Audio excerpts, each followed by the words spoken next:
I remember being on my job with no possibility of a future. And I will never forget the moment that a man walked up to me and looked me in my eyes and told me that this was the best I would be able to do.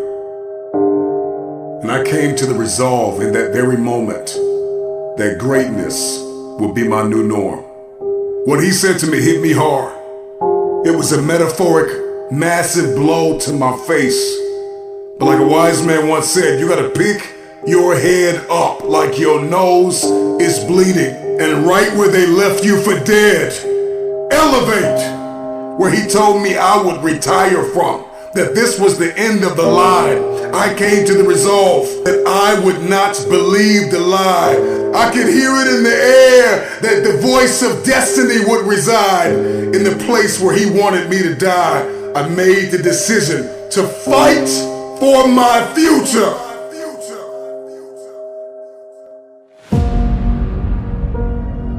You will not pause.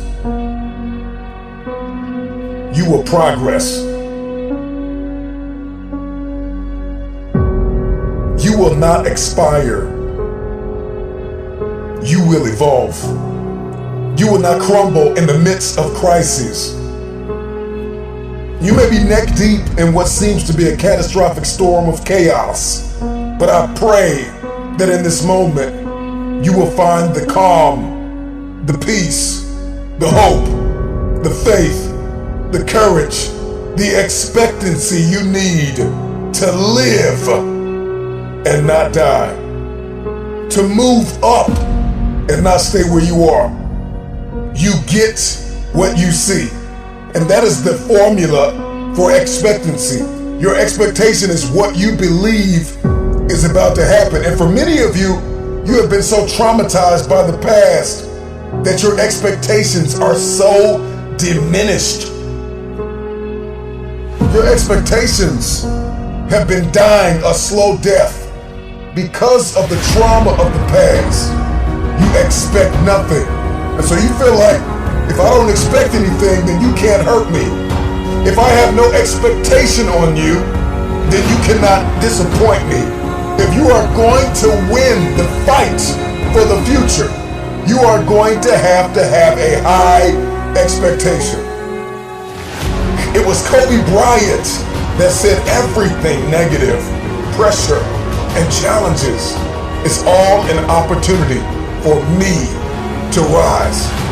It's crises that reveals what we are comprised of. And I ask you the question, are you praying the darkness away, or are you becoming the highest version of yourself in the midst of the darkness? You know, when you find yourself standing in the middle of trial, tribulation, scarcity, and uncertainty, there is a process from flapping to flight. How you process pain will determine your future. I need you to fight for the future.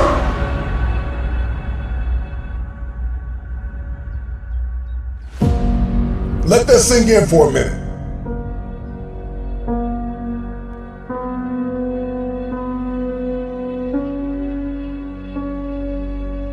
You are not your crises. You are not what you are going through. What are you expecting the outcome to be? Because you can't change what has happened. However, you can change what will happen.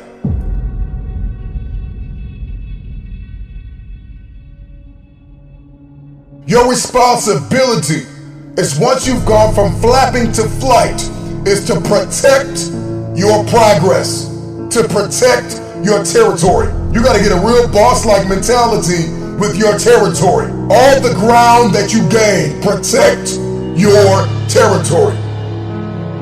I ask you the question, when are you going to stop thinking that you are what you are going through?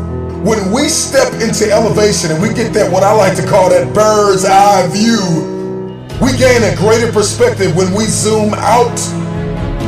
And too many of you are guilty of becoming what you are going through. You are not what you are going through. See, in the game of life, those who have an elevated perspective will inherit the future. And it is time for you to fight for your future. How bad do you want the future? I want you to let that question sink in. Because the day you stop quacking with ducks and start flying with the eagles, all of a sudden everything changes. But you know, for many of you, you are addicted to the company of the duck. I need you to scrupulously examine the landscape of your relationships. Because if nobody told you, let me be the first one to tell you, separation precedes elevation. It's a lot of people in your life that are holding you down, that are holding you back.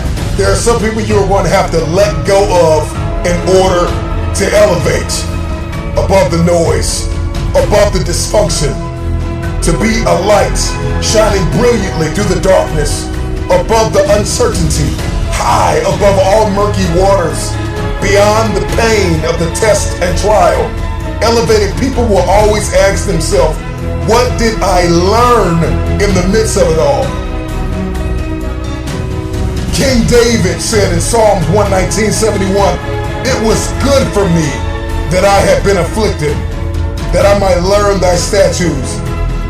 And when you're stepping in this space, in this realm, in this world of elevation, you are not asking God, why am I in pain? You are asking God, what am I getting ready to become? With high expectation, elevated people will ask themselves, what am I getting ready to become? And what will I learn in the midst of this? While the world is in panic, while the world is perturbed, while the world is puzzled, you pray and plan your next move. Don't fear the dark. Ask yourself, what did you learn in it? Adversity is our advantage. Decide to come out of this better. Find yourself in this elevated place. Everybody wants it. We want promotion. We want the upgrade. We want advancement. We want to move up. We want to have a competitive advantage in the marketplace. My attention has been arrested by the conversation of the bird. You know, oftentimes learning to fly means falling from the nest and making that long trip back to it. And some birds never make it back to the top. But for the ones that do, once they learn to spread their wings, the game changes. Once they learn to start to spread their wings and then they begin to flap those wings, then all of a sudden their life goes to that next level. And I think a lot of you are stuck. You've spread your wings, but you're afraid to flap them because you're worried about what people are going to say about you. Baby bird don't care what anybody says about what it looks like in its process, because process precedes the breakthrough. There is something that is burning inside of us to go to the next level, to see this one thing that I'm about to bring to your attention. And if you're going to see it, if you're going to see breakthrough, then you are going to have to be okay with the process that is required, the preceding action and thoughts that are required to see this breakthrough. The baby bird spreads its wings, then it flaps its wings, and it flaps and flaps and flaps until the flapping becomes flight. And a lot of you are in this season called flapping. And you're like, man, this isn't flying, and you're looking at everybody and you're comparing yourself to everybody that's flying, and you're diminishing your process, you're diminishing your flapping season. Get through your flapping season with grace and faith. See, faith is an invitation to the future. Faith is the door, it is the pathway, it is the corridor to the future. And if you are going to fight for the future, you've got to fight with faith. Get through your flapping season. Get through your flapping season. I know you got tears in your eyes, but get through your flapping season and fight for flight. Because eventually the flapping turns into flight.